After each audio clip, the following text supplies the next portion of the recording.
Hi, everybody. Bonjour tout le monde. This is Joel Harden, Member of Provincial Parliament for Ottawa Centre. You are in the right place if you've come to our last Healing After the Convoy session that we're hosting with the MPP for Ottawa Centre Resources.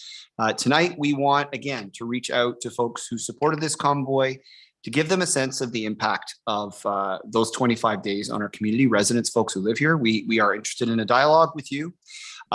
We want this to be a safe space. So this is going to be a panelist focused event with some opportunity for people to have some questions and answers mediated through folks who are curating tonight. So if you've tuned in because you want to talk about healing after the convoy, you are in the right place. I'm broadcasting to you here in the Legislative Office in Toronto, which is on traditional Haudenosaunee territory, Mississaugas of the First Credit, and the dish with one spoon wampum, which as it's been explained to me from my good friend MPP Susan Morrison, who's the member of provincial parliament just adjacent to here.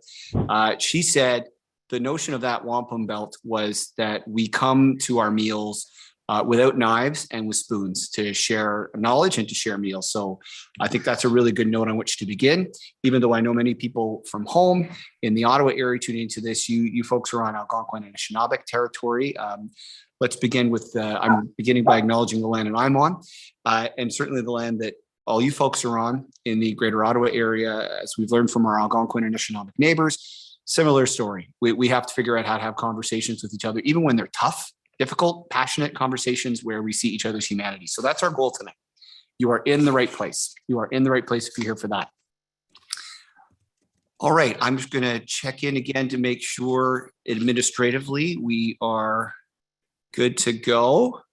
All right, thank you very much. So it looks like we're good to go. So we've got a great conversation lined up tonight. Let's just begin by acknowledging this has been a trying time for our city. It's not even over. As you've been following the news today, you might have seen there's been some revelations. A former serving member of the police service board for the city of Ottawa was involved in this convoy moment at the same time as playing a civilian oversight role for the police service. So that's become a hot potato issue for the Ford government today, in addition to two other members, all of whom, as I understand it, have resigned as of today. So this is an unfolding discussion. But what I think we can say quite confidently is this seized our community, in some cases literally, by making it difficult for residents to circulate, for residents to feel safe in their neighborhoods. And I know Convoy folks who are listening, you're going to take issue with that characterization. And what I want to do tonight, just before I pass the mic to some local residents who can talk about what this moment meant for them, I want to read some of what you wrote what you wrote me on some of our social media, just so we make an attempt to see you in the concerns that you've expressed to me personally, because I do take those seriously. I'm not going to name the people who wrote these things. I'm just going to quote from things that were said. You can go on our Facebook page, by the way, and Twitter to see these things for yourself if you'd like. I'm not making this up. First comment, I think I've seen and heard enough from government on all levels. The harm and division and demonization started with you guys. The people were emotionally forced to pick sides, and I don't fault them entirely for it. How easily we were tricked into giving up our Charter of Rights has changed me fundamentally, deeply. And how so few of you defended our constitutional rights alarmed me. I can't change what's happening here. See these things for yourself. I can only change how I react to it. Sometimes when a country stops representing your values, find a country that does. I am looking into the process of moving to Sweden and wish all Canadian citizens peace and love. Someone else writes, simply by saying I disagreed with our Premier and Prime Minister's COVID policies, I was attacked by Liberal and NDP supporters, called vicious names and labeled racist. I'm aware it's just media brainwashing. As soon as you label somebody as a misogynist, racist, you dehumanize them, which allows you to justify whatever attacks you want on them. It also shuts down debate and discussion. Instead of facts and strong arguments, you can simply call people racist, so you don't need to actually engage in thoughtful debate. Someone else writes, saying the people of Ottawa are not privileged is like saying the people of North Korea are not starving. You are a member of the, this is put in quotation marks, chattering class, fully detached from the typical experience of most Canadians. Someone else writes, please don't make it so obvious where your biases are. Yes, there probably were some minor activities that were the wrong flavor for the day, but overall pretty quiet and peaceful. You have the same training. This is referring to me personally in a speech I gave in the legislature. You have the same training as most race baiters in the Liberal camp. You would be better suited as a storyteller in a circus tent. At least you could lie without spreading widespread vitriol with such hostile and hateful speech. And I'll end with this one before throwing to our first resident to talk about this moment for them. Ottawa is our Canadian capital and as such should expect citizens to protest their government. Go live somewhere else because protest in Ottawa is still legal. That is until we turn to communism. Then you can keep the fences up all year round. So ending on more of one of the more provocative messages, we got a number of those. But I wanted to give people tuning in a little bit of a flavor of some of the messages we've been receiving. I also, though, for Convoy folks who are watching this, honestly and sincerely, I want to now expose you to residents I had the privilege to hear from. Our whole office had the privilege to hear from.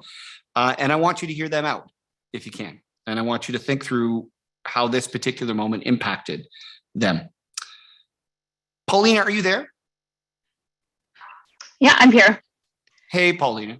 I want to pass the mic to you if you can, if you wouldn't mind. And I wouldn't mind you describing to folks who are participating in our Healing from the Convoy session about how the 25 days of the convoy occupation, the protest movement, it impacted you as a resident of the downtown. Over to you. Definitely.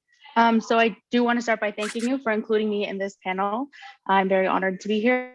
I also want to start by saying that my experiences that I'm going to share are mine, and I can definitely respect that they will be different from others' experiences. And excuse me, yeah, and that no one should be able to take away from what I've experienced just because they differ in what they've been experiencing, which unfortunately is what I've been experiencing myself with some family and friends, which has made this a trying time. So I also want to note that I did study political science, so I support and absolutely respect the right to peaceful protest, whether or not I agree with the stances and opinions that are being shared. That is absolutely our right to do. But as soon as the trucks rolled into town, it was abundantly clear that that was not the case. I live on a street that was boisterously and completely occupied by cars and trucks over the entire course of the occupation. I wasn't privy to the hot tubs or the pigs or whatever, but I did have a truck on my street that had a barbecue on it. And basically that person was treating my street directly in front of my front door as if it was his own backyard. I also live about a block away from one of the buildings that had the attempted arson. So that was very difficult to have to deal with. It definitely kept me up, and to be honest, still is keeping me up at night.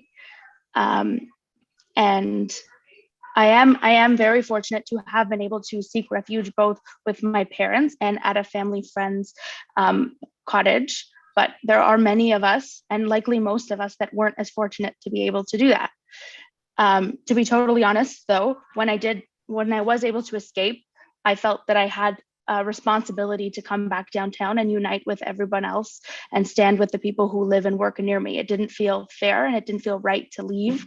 And just because I had a physical distance, it definitely didn't stop the constant Twitter scrolling and checking of the media just to see if there had actually been any change. I don't think I've ever checked traffic cameras on Ottawa City website as much as I did over the last 3 weeks. And it's also very important to recognize that I'm someone with an excellent support system, full of a lot of loving friends, family, and a very phenomenal therapist.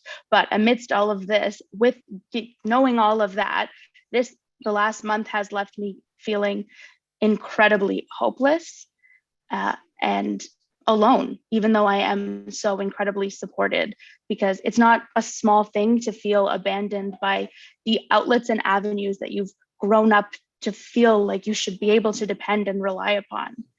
Watching the 3 levels of government whose jobs are to advocate for the needs and be able to represent the people and the residents, it just was, they weren't doing that. And it felt like also we couldn't depend whatsoever on law enforcement either. And while you can see obviously that the trucks are physically gone and the noise and unacceptable behavior may have left, but the lasting impact has not. I'm constantly fearing that they could be coming back, seeing on Twitter posters of them deciding that potentially coming back or peacefully protesting. I think there were a few on the weekend. That's frightening to me because I don't wish for this to come back. It's been a very scary time. And yeah, I haven't slept very well. I haven't been able to, I'm both in school and I work part-time. And it's just been encompassing, overwhelming. And I just overall just didn't like the fact that I didn't want to leave my apartment for any reason that wasn't absolutely necessary. And no one should feel that in their own home. Right. Which is just upsetting and unacceptable. Like there was an instance where my friend and I went for a walk, not very often because we were very scared, but there was one evening when we went for a walk and she was much more brave than I was. If we got heckled, she had no problem responding back. And I was kind of more like, okay, let's keep going. But someone heckled us and she responded back, please go home. And the young man followed up immediately and said, only if you two join me. Ooh. And this was less than 10 feet away from a giant group of police by law OPP right on Elgin. This is about 4 or 5 days before it ended.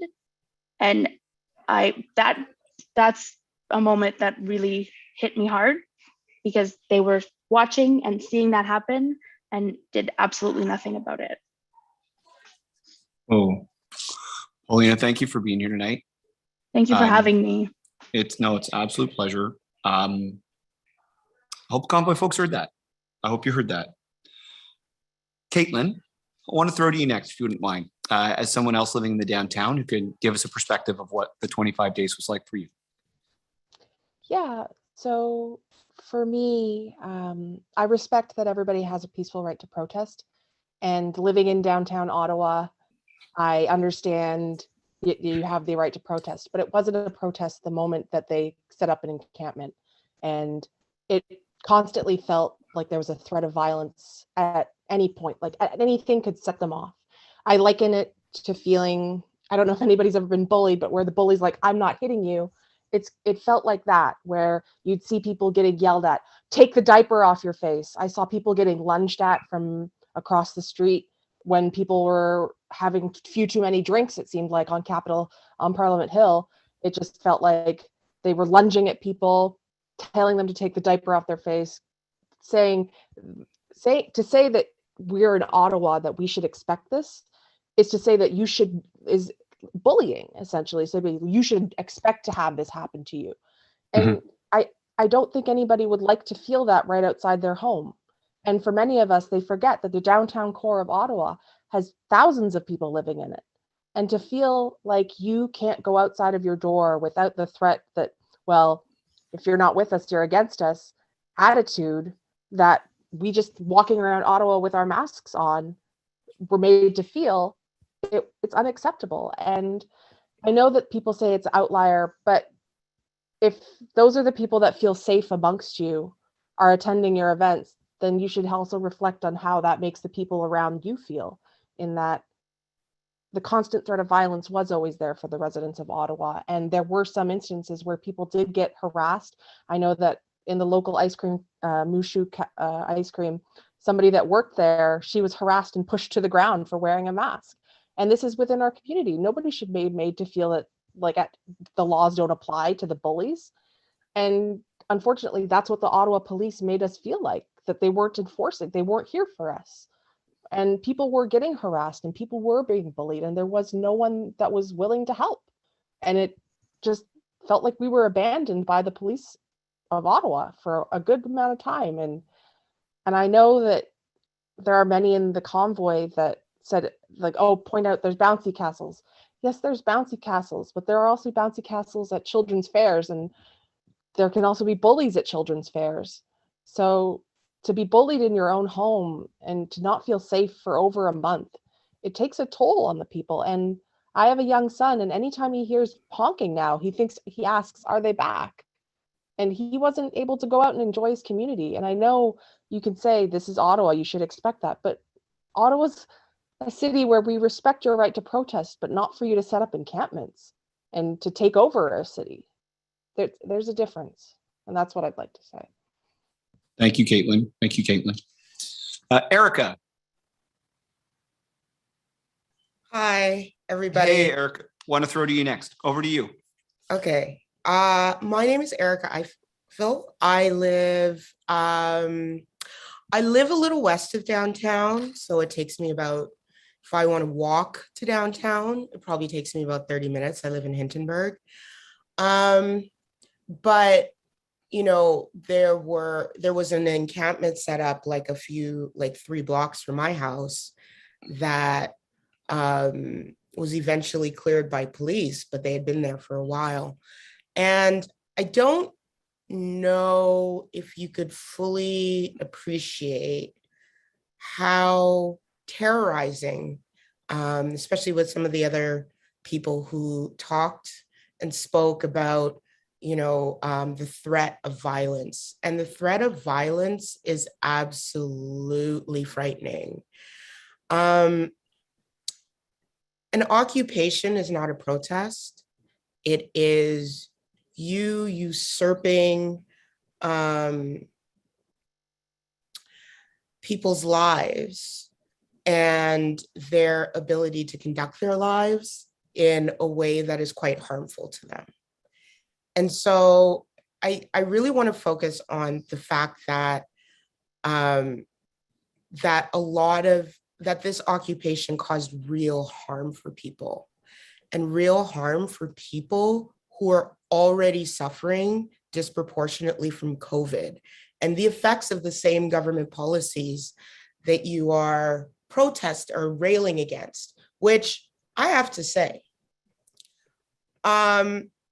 one critique I have about sort of what media has done in the pandemic, and is that media, and as somebody who writes about federal politics and is part of that establishment, media did not do its job properly in terms of critiquing a lot of these policies, in my opinion.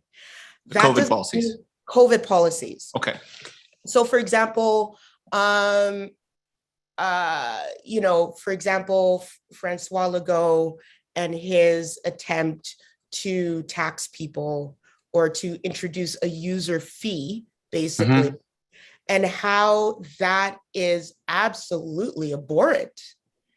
And so, you know, I wrote something that was basically like, it's abhorrent, and people should not be taxed because they choose not to put something in their body. I mean, that's just absolutely ridiculous. So the people who you could have made community with are the same people who you have harmed. And at the same time, you know, the way you come about something is always important. And I've seen the hypocrisy of government too. Like, nobody cared about this occupation until the Ambassador Bridge got shut down.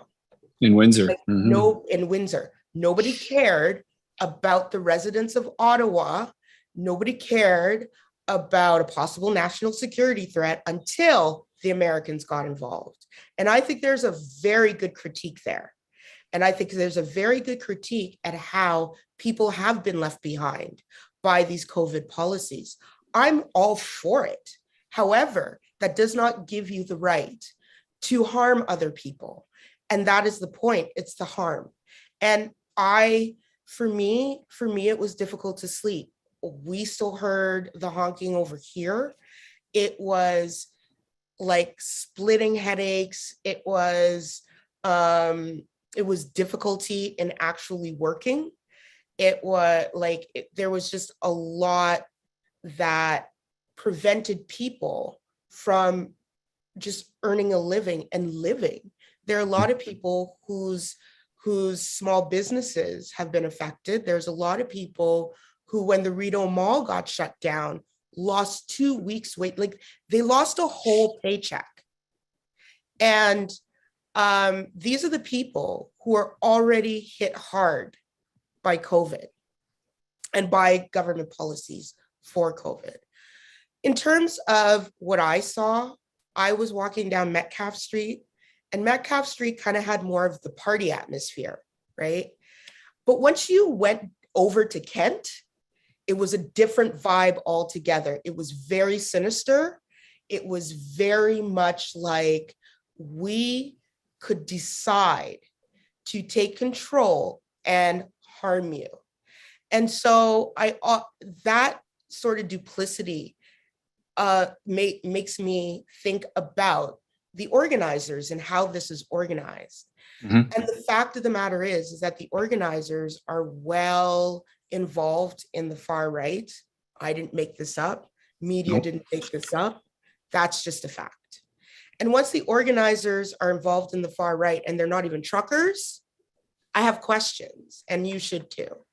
And so I think what we're all kind of saying is, yeah, there's a place for your thoughts, for your critiques, for your criticisms. But causing harm to people who are already suffering from those policies is not helping. It's just further harming and oppressing them. So that's what I have to say. Erica, thank you for that. Thank you for that. I want to. I'm doing my best. I'm working on my phone here tonight because the normal connection I would use here at the legislature wasn't working. So I just want to acknowledge. Someone just wrote in, "Why are you ignoring all the peaceful, respectful protesters and focusing on the few individuals who did unacceptable things? Punish individuals for individual actions. Don't punish a large peaceful group." Someone writes. Someone else writes, "I'd love to know how to refute the misinformation among the Convoy supporters. It seems no matter what facts, experiences, testimonies are provided, they're immune to reality and continue to have blind faith, unfortunately." So I want, with those questions lingering in the three interventions we've had so far, well, I guess four if you include my intro, I want to throw to you, Kathleen. Kathleen's with us, but Kathleen, you're coming to us from Steeltown. You're coming to us from Hamilton. And I'm wondering if you could just describe to us your experience interacting with the Convoy, and first of all, thank you so very much for coming tonight. Thank you very much for having me. I think it's valuable that we talk about these issues. I'm a huge proponent of vaccines, always have been. And, you know, I understand people are able to protest, and I get that. Now, I don't live in Ottawa. I live, as you said, in Hamilton, but my family lives in Stittsville in Canada. My stepdad and mother lived in Stittsville, and my sister and her family live in Canada. So I'm there frequently. I'm a nurse. I've been working the front lines of the pandemic for as long as since it started. And thank you, by the way, Kathleen. Thank you. It's been hard. It's been hard. And even before the pandemic, I was a huge advocate for public health. I am well known in my workplace for advocating for people to get their flu shots and protect themselves and our patients. I guess, you know, after the last 2 years of watching people die and be isolated, I work in long-term care, which of course is ground zero for Ontario's deaths from COVID, unfortunately. That was hard enough. But in January of last year, February, my mother was diagnosed with lung cancer. She had missed her screening the year before because when the pandemic hit, obviously a lot of elective surgeries and a lot of screening tests were canceled. And she missed her yearly scan that was monitoring a small nodule that was had never grown in the 3 years that she had it. And of course, the year that she missed the scan was the year that it did grow, and they didn't find it until last February. After biopsy, and that was a stressful process. I would drive to Ottawa and take her for her diagnostics. I wasn't able to go into the hospital with her. Understandable. I don't want to put anybody at risk. I'm a nurse, so I mean, I understood all of that, but it's that one more layer of not being able to support the person I love most in the world.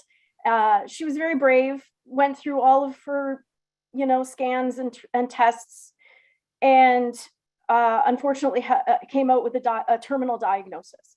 The good news, if there is good news related to that diagnosis, was that her cancer was small in her organs. It had spread to her bones, which was devastatingly painful for her, but fortunately in her organs it was small, and because of that, as long as it didn't become very aggressive, her prognosis could have been a few years of quality life. Last year it became more and more painful, and in January of this year, January 7th, my sister took her to the ER because she wasn't coping. She couldn't get up, she wasn't functioning, she was in agony, and she needed immediate intervention. She ended up in the ER, which was just swamped, and understandably so. Healthcare workers are just unbelievably inundated, and they told her point blank. They said, you could be here for 6 days, which of course, when my sister texted me that, I lost it, because she's highly immunocompromised. You don't want to be sitting in the ER with stage 4 cancer for 6 days. And eventually she was very lucky, and within, I think, half a day, she did get a bed. And they successfully treated her metastases with radiation. She was admitted on the 7th. I think she had 3 rounds before she, really picked up. She was pain-free. She was standing up. She was transferring herself in and out of bed. These are things she couldn't do when I went at New Year's Eve to visit her. So that was very uplifting. We were very encouraged, and she was so excited to go home, so excited. And the day before she was to be discharged, she had a bit of a cough. And the doctor said, we want to test you for COVID because obviously it's everywhere. And the next day she was positive. She really was well for about 4 days. They moved her to the COVID unit. Then on the weekend, sorry, my dog is loud. It's okay. The weekend, she deteriorated. Her oxygen level was dropping, and I made the decision that I would go to be with her. I was going to go anyway to help her settle in after being discharged. The Thursday night, she stopped answering texts, and it looked very dire. The doctor didn't say as much at that point, but I know, when you stop complaining, you're very sick. Complaining patients are not unwell. The more you complain, the happier I am, because that means you have energy to do that. I drove Thursday night after work, and I got stuck behind a convoy car just outside of Peterborough.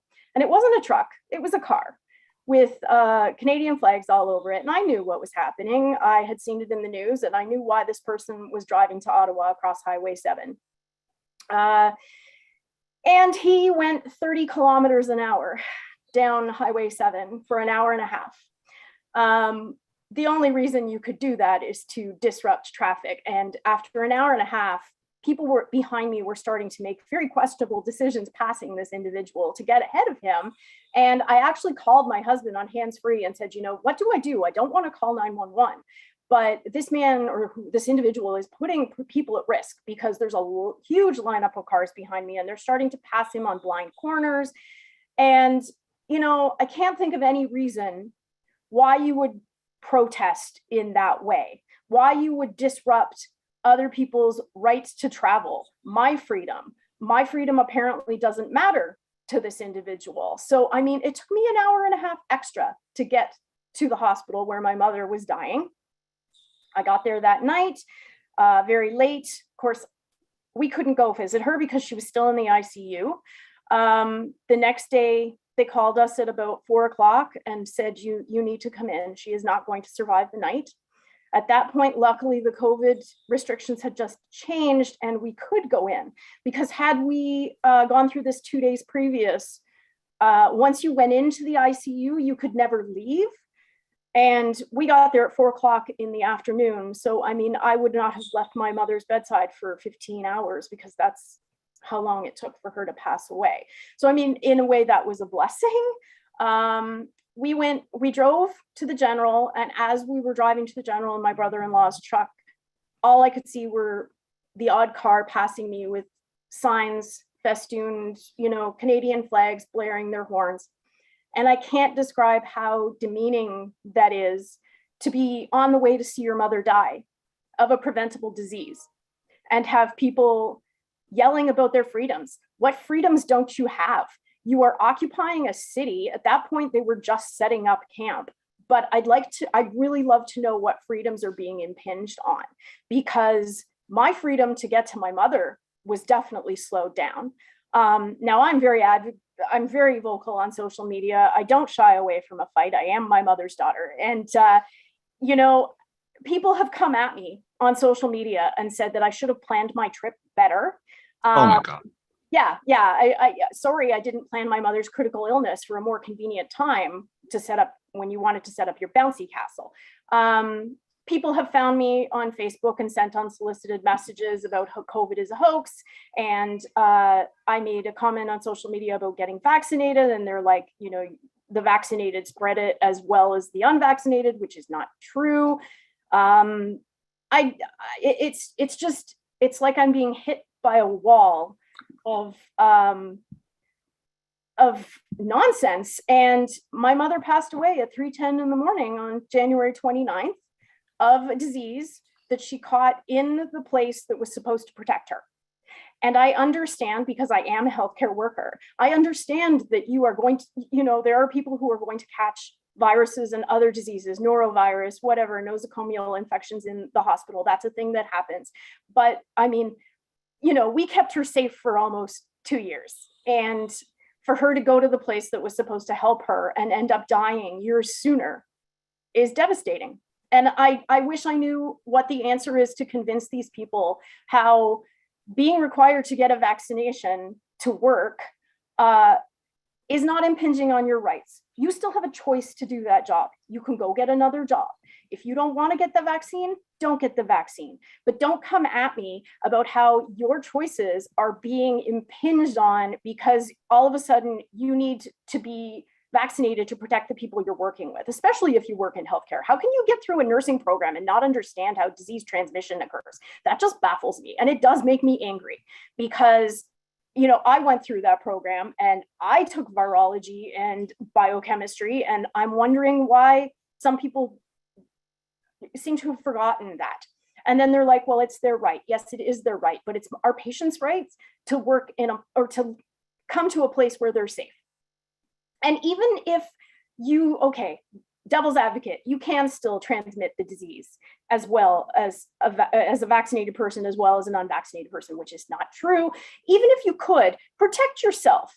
Look at the environment we're working in. I am swamped daily. Nurses' workloads are insane right now. We are just burned out.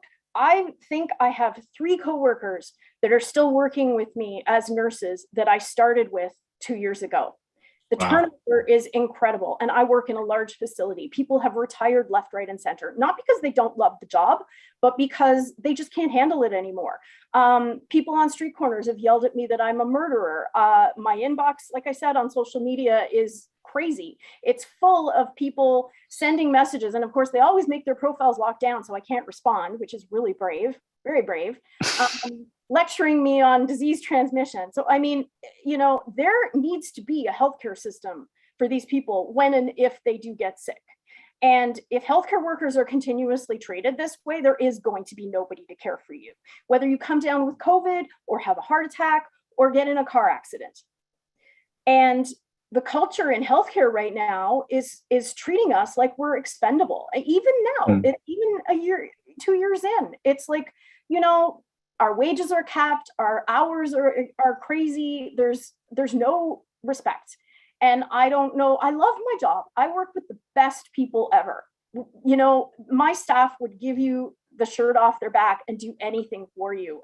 I can't say enough about my workplace and how well we care for people, but it's hard to not have the support out in the community. And then to drive through that and have people scream about their rights, I don't know what to say. Well, I just said a lot, but and I could probably say more. Kathleen, honest to goodness, you being here tonight means a lot. It means a lot to us. Thank you for being here tonight. Thank you, for Brett. sharing a story. It can't be easy. So thank you. Please, on all our behalf, all the folks who are on the Zoom call, when you see your colleagues, thank them for us too. I will. Not because you're heroes, because you're holding everything up, because you're amazing. I want to, before throwing to our next friend, France Girina, my good friend, a MPP for Nickel Belt. I want to mention a comment that was just put here in the chat. If it's still there, oh no, it appears to not be there anymore. That's okay. There's actually a really good segue that's going to happen right now, because France is not only an incredible MPP for her community up in the rural area around Sudbury. France is also the official opposition health critic for the province of Ontario, and comes out of healthcare herself. So France, I think you've been here for a number of speakers already. Thank you so much for joining us. We know how busy you are. I've enjoyed talking to you and some of our other colleagues. Well, I always enjoy talking to you, but I've enjoyed talking to you in particular on this Convoy moment, trying to appreciate, at least culturally perhaps, some of what was being brought into our city, the anger, the frustration, folks in the Convoy movement not feeling heard, feeling like they needed to do something really bold, send a strong message to shake up Ottawa, real anger about Ottawa. And I'm just curious, France, from your perspective as a veteran MPP in a rural riding, as our health critic, given what you've heard, what's on your mind tonight as we're talking about what kind of healing could we do? What kind of conversations could we have to bring us to a better place? Well, first, I would like to thank Paulina, Caitlin, Erica, and Kathleen for sharing your stories with all of us. Your stories are quite different, but they all have a common thread of the difficulty you have gone through. I come from Northern Rural Ontario. I represent a Northern Rural riding. And I can tell you that the level of anxiety in the North is there. My constituents felt like they were being forgotten when the vaccine started rolling out in December of 2020 a little bit, and then in 2021. It took until June till a vaccine clinic came to Gogama. When the rapid tests were made available before Christmas, the closest place you could get one was a 4-hour drive away.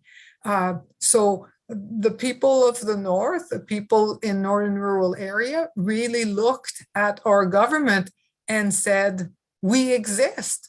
You don't see us, but we exist. We demand equity in what you bring forward, and we demand to be heard. But none of that happened. So it went from anxiety related to the pandemic to stress, and then to hatred. At the beginning, the hate went directly toward the government. They were angry at the government. They hated the government. So when everything started in Ottawa, you had people from Northern Ontario who drove down to Ottawa. They drove down to Ottawa because they were angry. They drove down to Ottawa because they were angry at the government, and they wanted the government to hear them, that they were angry. And a whole bunch of people ended up there. You've shared how hard it was on you, on your family,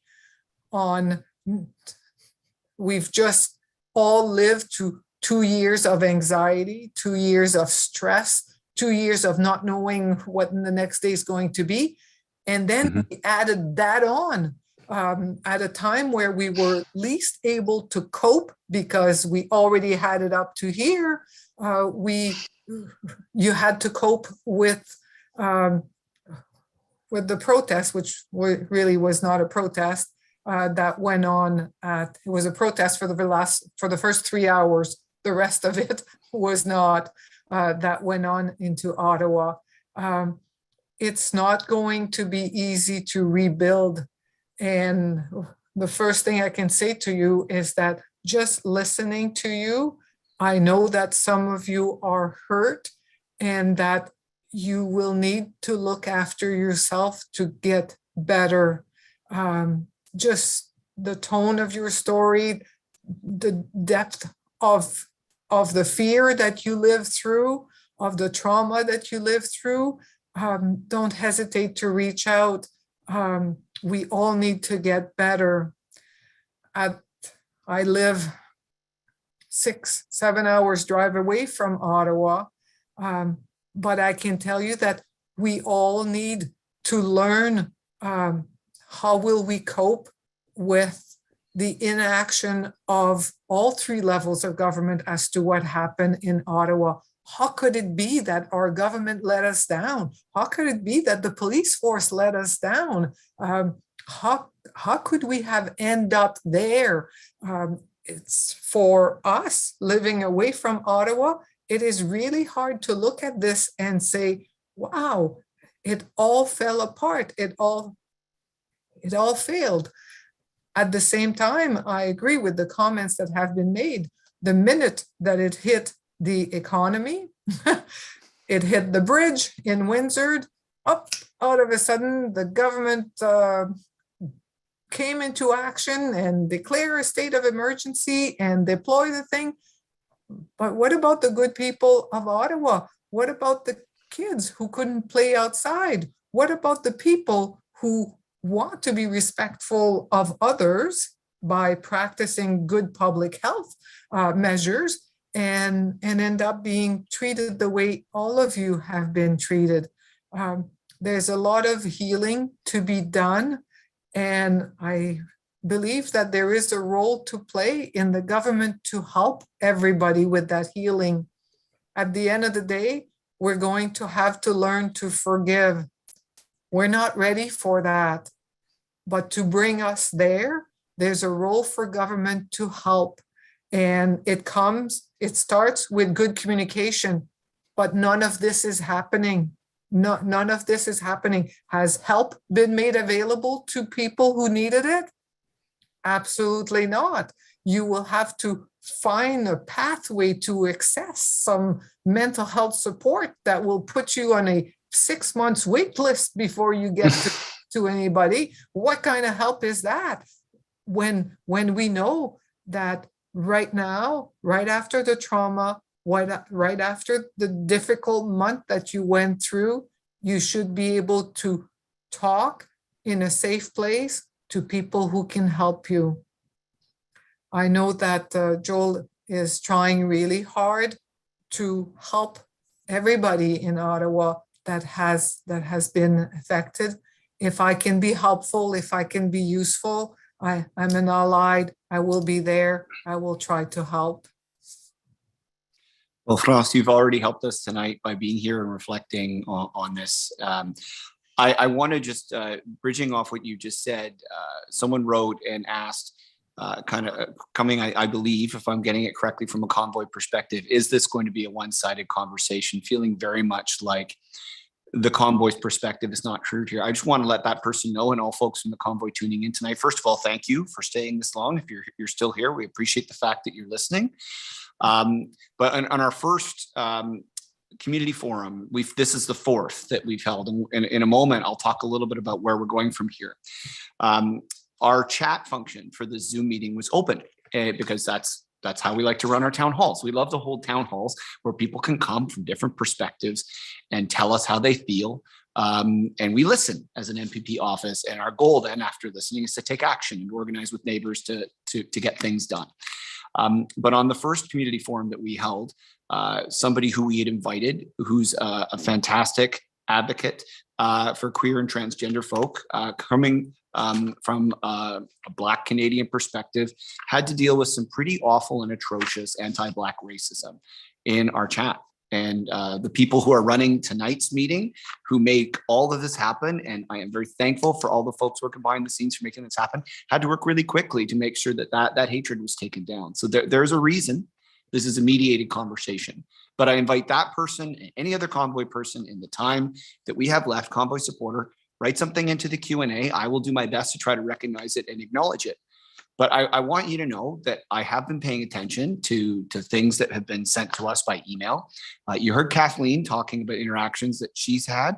All of us, we know that there are several things I've been frustrated about in this moment as a politician. One of the things I've been frustrated the most about is how some folks in our country, particularly in my profession of politics, have tried to trivialize people who are really angry about COVID restrictions, say this is just a fringe movement, this is unacceptable behavior. I want people watching tonight to know, if you are a Convoy supporter, if you are a harsh critic of COVID policies, we don't want to dehumanize you. We don't want to dehumanize you. You have a right to express your opinion. But what I think is coming across very clearly tonight is that people feel hurt. There has been harm that's happened in this community. And when we read comments like, you live in Ottawa, get used to it, that's not a bridge to us. That's not a bridge to us. We certainly wouldn't come into communities where other folks live. And believe me, we have many grievances. The other thing I just, and do the kinds of things that we've seen in the last 25 days. I want to say something too, before I throw it out again one more time for anyone, frankly, to weigh in on further thoughts before we get into next steps. There's a lot in this movement that I saw beyond vaccines and masks. As I walked around Convoy vehicles parked in the downtown, there were over 500 of them parked in the downtown. I talked to people about the high price of housing, the high cost of living, people feeling like there wasn't a future for their children. I think it's fair to say that those of us on this call tonight, from where France lives, from where Kathleen's from where I'm from, we actually do want to build the kind of country, kind of communities where everybody has an opportunity to be their fullest self, to express what they feel passionately about. But there are some interests, if I could be candid, that have leapt into this moment, who have been saying some pretty awful things for a very long time. I'm not going to name these people. You know who I'm talking about. You can go on the internet and figure out who they are. But they talked about themselves as the Convoy movement leaders. And what's very difficult for us is to know that in this moment, those folks leapt to the leadership of a movement and has been spending a lifetime saying really awful and hurtful things about our Jewish neighbors, about our Muslim neighbors, about our queer and transgender neighbors, about newcomers to our country. That is not okay. And I want people to know, just from my perspective, the office's perspective that's hosting this tonight, I actually do not think that represents the point of view of the vast majority of people I know who are coming to Ottawa to participate in this movement. Like France, I'm from rural Ontario, and I know a lot of my friends I grew up with, people I know from home, who are coming on Saturdays with their kids to bounce on those castles, to enjoy those roasts. And thought about it as an opportunity for them to get past COVID. I hear that, but let's think about a way in which we can express our anger and our frustration, as France said, after 2 years of living through hell, to get to a place where we can talk about what kind of country, what kind of province we want, even if we disagree on stuff. I want to just throw it wide open in the 10 minutes, 10, 15 minutes that we have left. Anybody who's already spoken, is there anything on your mind as we're segueing towards next steps? This is the fourth community forum the office has organized, Ottawa Centre office has organized, to try to get some of this conversation going. Eric, I see you've unmuted. Did you want to weigh in? Go for it. Make a comment on the bouncy castles.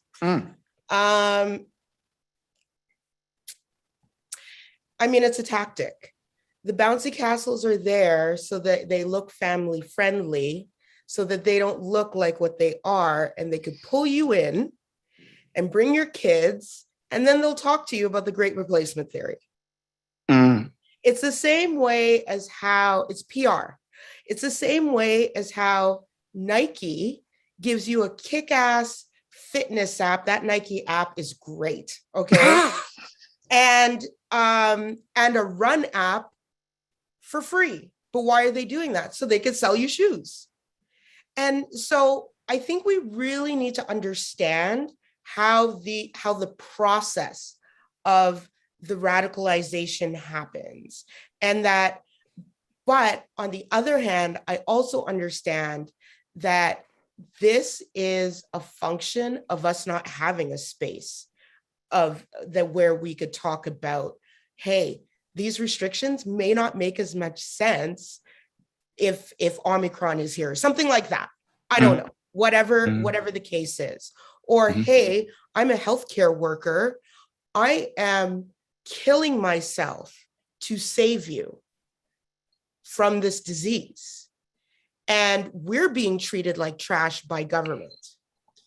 You know, so I think there are a lot of there are actually some confluences of intersection here. Right. Because I feel like this pandemic has been handled really crappy by governments. I've been very vocal about it. But I'm in the minority, because what's been done is, ironically, a lot of the more sort of vocal and harassing people who have been yelling at people on campaign trails and stuff have made this a binary issue, and politicians have jumped on board to create a political trap for their opponents. So there's a whole lot of stuff that's also going on. And, you know, there's a lot of manipulation by those politicians, but also by these far right organizers. Fair. Okay. I hope I can still be heard. My picture appears to be frozen. I'm not sure what's going on there, but Caitlin, I see you have your hand up. Over to you. Yeah, I think the one thing that I wanted to also touch upon was the MOU that was put out by All right. Convoy. That's also what added to the element of violence, because the initial MOU that they then had to retract basically said they wanted to usurp the will of the Canadian public, overturn the House of Commons, and institute their own government. So they did eventually have to retract it, saying, oh, that's not what we meant. That's not what we meant. But the initial violence and impression that they gave of we're holding the city of Ottawa hostage until we get what we want was always in the air. Even after they retracted their MOU, they're like, that's not what we meant. And it's like, no, you came with that intention. You raised money on that intention. How do you reconcile not acknowledging that you initially wanted to usurp the will of the Canadian people? And I think that it also did damage to say that they didn't trust democracy, that we voted yes, and people would shout, oh, you support Trudeau. No, just because I want you to leave my city doesn't mean I necessarily voted a certain way. So to say that, it's a little insane. Just like the will of democracy said, this is how Canadians wanted to have government continue with the handling of COVID, and the MOU was very eye-opening, and even though they had to retract it, it still conveyed essentially what they want, like the message that a lot of Ottawa citizens received of oh damn, you want to overthrow the government, even though they ended up retracting it. That's what their initial message was, and it was crazy. So. I have a question, after whoever's drove down for the convoy, after you see an MOU, swastikas, Confederate flags, I mean, don't you kind of think this is not what you signed up for? Don't you kind of say, this is not it. This is not me. This is not what I'm about. Because I saw there was a question about, well, how could you paint a picture of people from a few bad people? And I'm like, that's life. That's adulthood. We are all judged by the people that we associate with. I mean, that's just real. And so my thing is, you too have to take some responsibility for the fact that we knew what this, after that MOU came out, after you saw those flags and you were still there, how could people think otherwise about you holding these views? Erica, just on this note, I want to go to the Q&A here. Someone has written, when people who are moderate, the subtext here is in the convoy movement, want to speak their mind on something that is unpopular, like ending mandates, especially when the Prime Minister labels anyone with an opinion as the worst of society, opinion like that, I'm saying, as the worst of society, then those moderates aren't likely to stick their necks out. even more so now with the reprisals, doxing, and so on. That opens the space for extremists to take over the leadership. Leadership is put in quotations here, the leadership of a movement, as they are more willing to take on conflict, as their views are more on the extreme. That leaves a whole quiet group of moderates feeling like there is no way to voice concerns without getting labeled as the worst of the worst. The extremist voices took front and center, but the thousands that donated and lined the highways were not those people.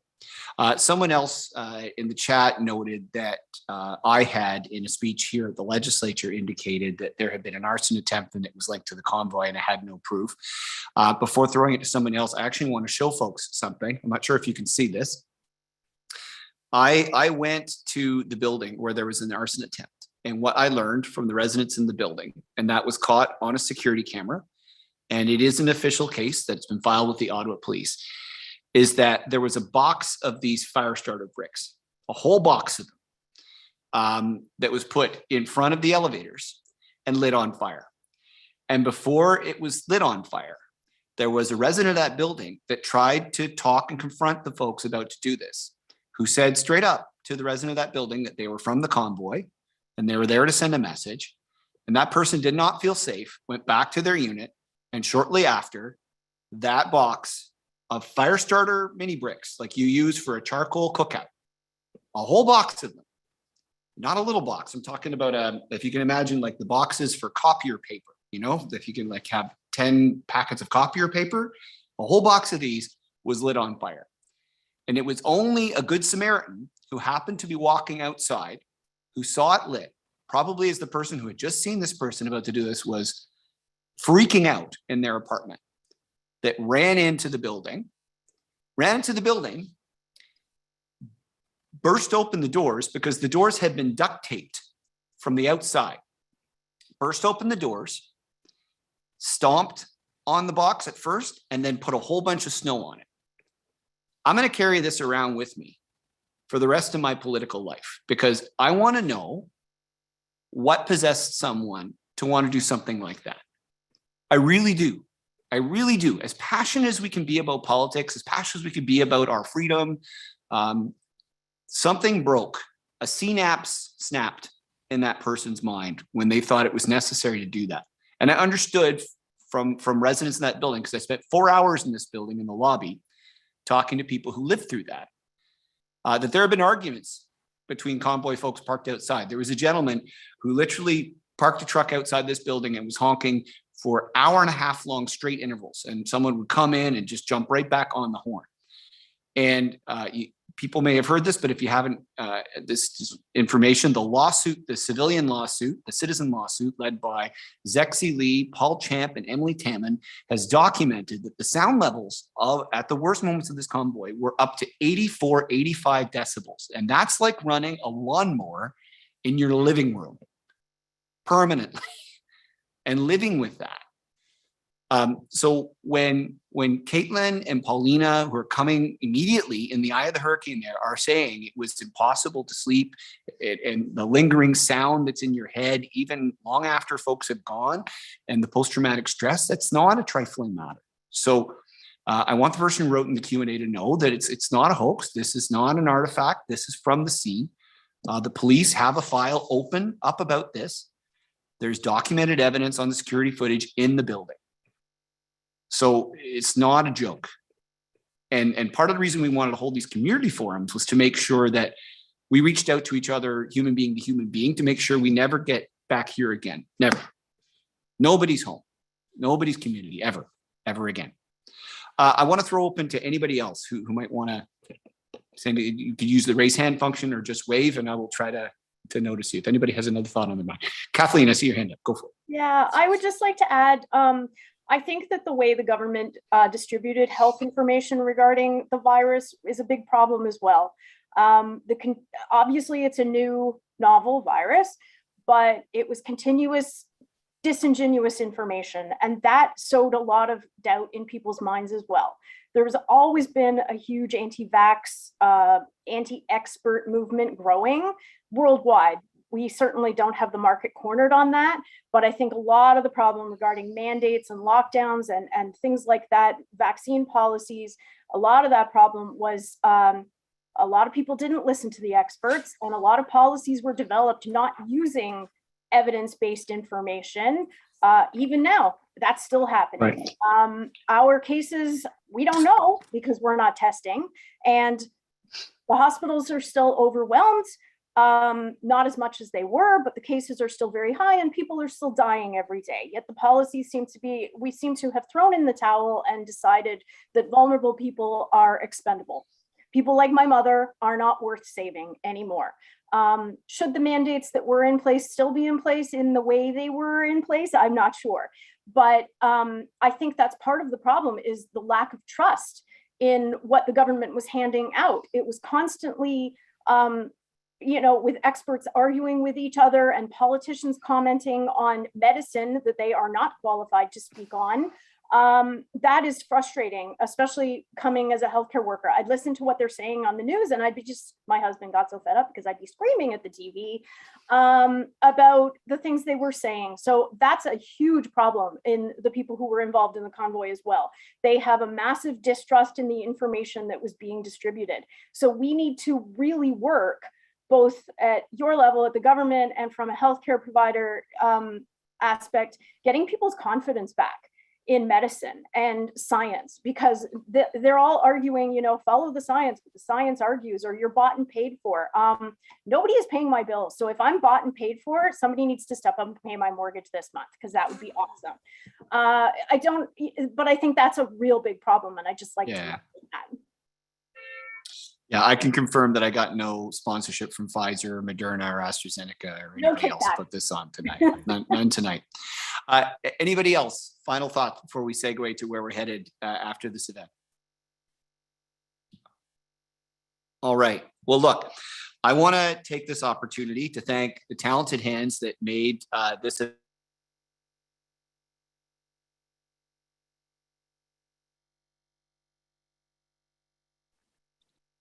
Joel, you are muted. All right. Thank you. I've just unmuted myself. Where did I leave off? I'll just start again. I want to thank all the talented people, and you know who you are, for curating this space, for making this Zoom space possible. Thank you very, very much for the work you're doing tonight. I want to thank Erica, Kathleen, Caitlin, Paulina, France, for being here tonight. I want to thank all of you for tuning in tonight, because I want to believe that this is the start of some kind of healing and conversation. If Convoy folks are still watching, I want you to know that I'm still going to do my best to listen to comments that you make when we write on social media about this matter. This is by no means over. There's going to be lots more revelations in the days to come about this. But by all means, let's just find a way to see each other. People who live in rural areas of the province, people live in downtown, in the suburban areas, doesn't matter your political party. Let's find a way we can keep talking, keep figuring out a way to make things happen. Okay, because we certainly do not want this anymore in the future. That's got to stop. That's got to stop right now. I want to talk about where we're going. Okay, so for all of us who are still here, who are here at this fourth community forum in a few weeks, I've had a lot of people ask us, where is this conversation going? Where is this mutual aid movement that got us through this moment going? And, on that note, I should be thanking every single community organization in downtown Ottawa that looked in on neighbors, that brought food, that gave people safe walks. Thank you. A million thank yous to all of you. You know who you are. I'm going to give you a specific idea, because sadly, some of the folks who called themselves leaders of this convoy movement have been spending a long time hating in particular on our Muslim neighbors. One of them, and I'm not going to name them, they don't deserve to be named on this program, but the actual words were that the practice of Islam is somehow inimical to Canada as a country.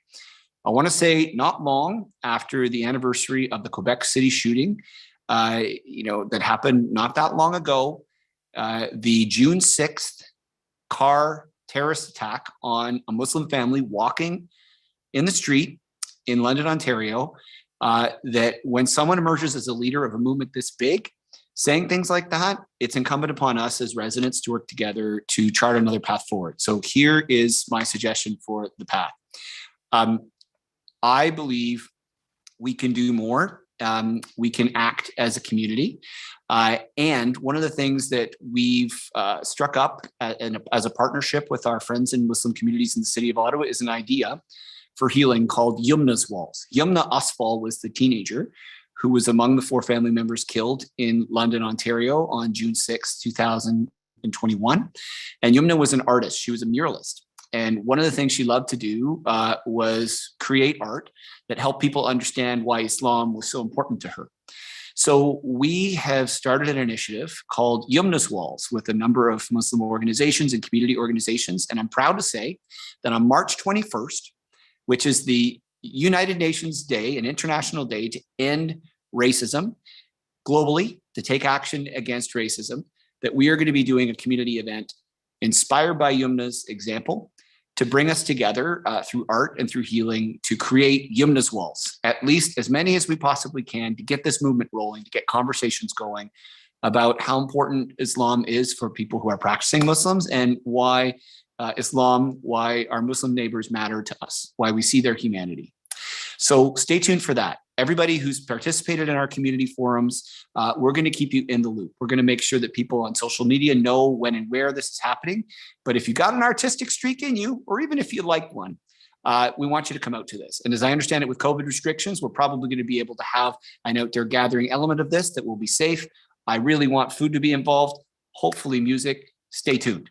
It's our next step of healing as we think about a way to see the humanity in our neighbors, in this case in particular, our Muslim neighbors. I want to thank you so much, everyone, for joining us tonight.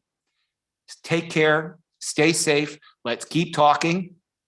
We all need to keep talking. Be well, okay? Take care.